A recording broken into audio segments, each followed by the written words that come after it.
I mean, I don't know if I'm putting it in the video. Please could you? Okay.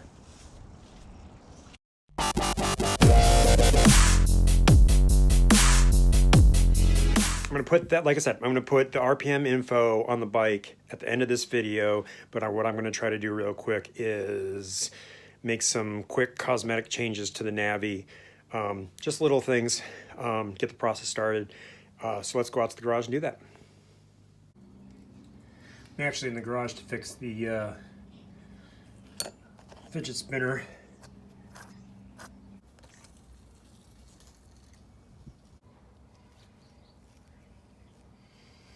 And that's why I was doing it above the cup. Okay, with the wire under it, I was able to roll one around to there. So that is going to be the hardest button to button. I'm going to try to tweak that center this way by like going like this a little. Just every little bit might help, right? So stick that in there. Tilt back like that. Yeah, 6 is fine. 6 is fine. And we'll just good to go. I was going to work on the bike, wasn't I? All right. Okay. All right, here we go.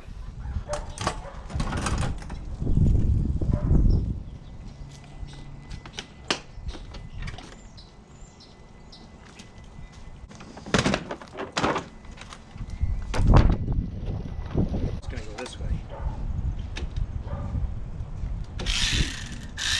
All right, tighty.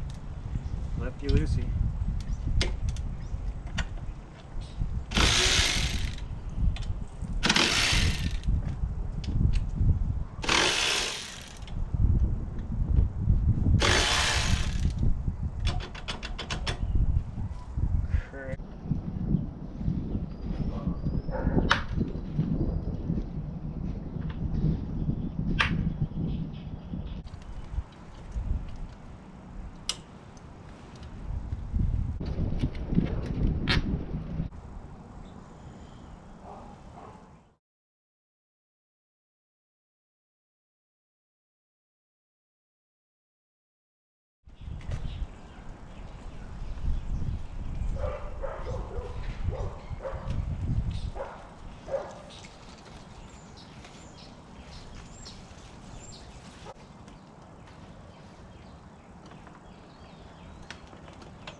These little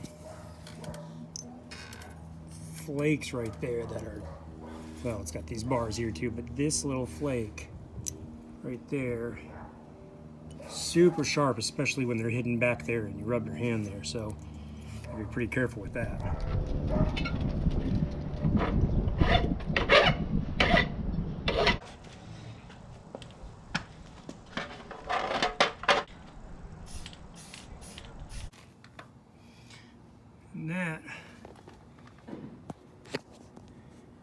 And that will keep it from rusting much better.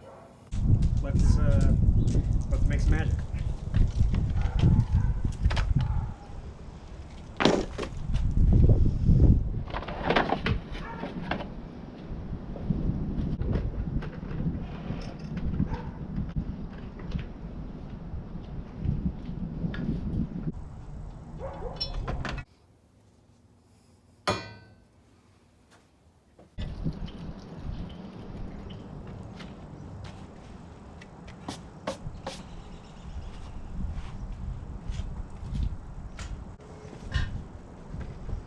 All right, is that it?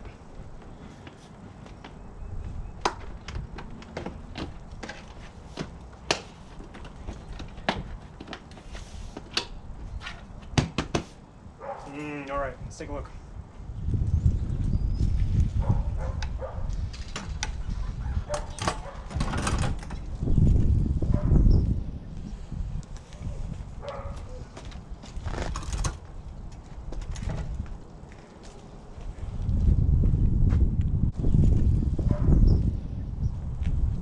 I don't know. I think that's better.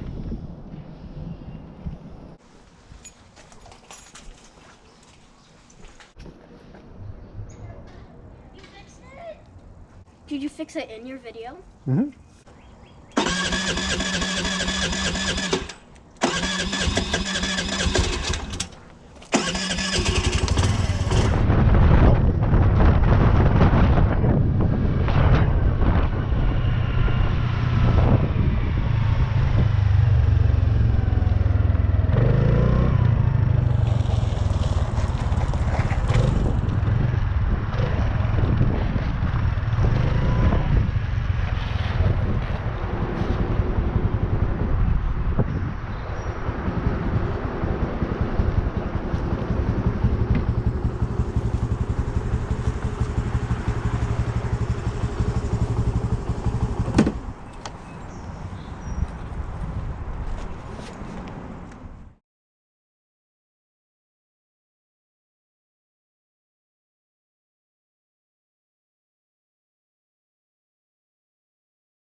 One of my complaints is that when I'm putting it up on the center stand, not having the bar there gives me nothing to really grab onto. I did figure out maybe I can grab like the other foot peg. So kind of what I think I want to do actually is if I can get the bike to not die when I put down the kickstand or the side kickstand, there's a little switch in there that kills the bike. So if I disengage that, I might actually just remove the center stand and then just use that, and that way I don't have to hold the bike when I put it on the stand. So that's a possibility. All right, so I think we definitely made some little cosmetic improvements that I enjoy, look a little bit better. I'm gonna go ahead and play the clip from last week, the ride I went on. When I got back to the garage, I kind of had a little talk about the RPMs I saw at what speed and stuff like that. So I'm going to put that in here now, and that's it. Here it is. Okay, so I know that I saw 7,000 RPMs when I was running at about 40 miles an hour. I was seeing 7,700 when I started hitting 45. I got really close to, I want to say it was 80. No, I was seeing 8,500 a lot, and then the tach would blink, and I thought maybe I was hitting a rev limiter, but I think it was just the tack was showing me that my RPM had sort of peaked out. As the RPM gets to a high point and maybe comes back down, I think my tack flashes. I think when I did finally barely hit 50 miles an hour, I think I saw 9,000. That seems a little high. And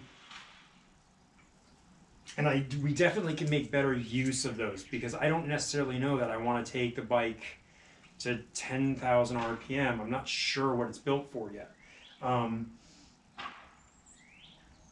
But yeah, I have seen my tack like RPM like double up to like 12,000 a couple of times, and that was under really weird circumstances, and I'm not exactly sure why, but it led me to believe that it might be a rev limiter built into the CDI in the bike.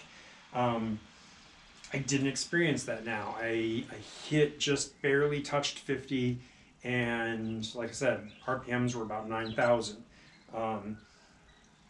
So I'm not sure what all we have to work with, but like I said, we can definitely use that RPM stack better. We can figure out where in those RPMs the bike really hits its prime. My guess is it hits its prime closer to 8,000 than 9,000. Maybe even with the current setup, it might even be doing better between 7 and 8,000. If we were able to open up the intake and get a better exhaust, then we should be able to bring that up to a higher RPM. So for now, we got to work with what we get. If we tune the CVT to get into that 7,000 range quicker, I think we can jump through to like 45 really quick. We're just taking too long to get to those 7,000s. I saw a lot of like cruising at 6,600, even as low as like 35 miles an hour. But it definitely sticks there, and the faster you go, the more RPMs it needs. So it's going through a lot of RPMs and not getting you a lot of gain. As we work with it more, we'll understand it better. But I think that's our baseline, basically. So we'll kind of like, as we make changes to the CVT, maybe the intake, things like that, we can sort of put those, we can compare them sort of on a chart and see how we're changing the bike. And it's important to have that baseline. So we're definitely getting somewhere. I think next, like, I might want to verify some of my numbers with the tachometer again, go on another ride. I don't know, if the camera picked everything up, then I'll have all the numbers exactly right. But if I'm just depending on my memory, that's not the best idea. So I might run through the footage, see what we got. The next thing we'll really want to do with the tack is try some lighter weights in the CVT. We won't do that right away, but that's on the agenda. So yeah, I cleared some space out in here so we can pull it in here. I'm gonna clear a little bit more space, obviously, so we can start doing some real work, some real garage work on this without being cramped, not outdoors, that kind of stuff. So that's where we're at. Get a tack.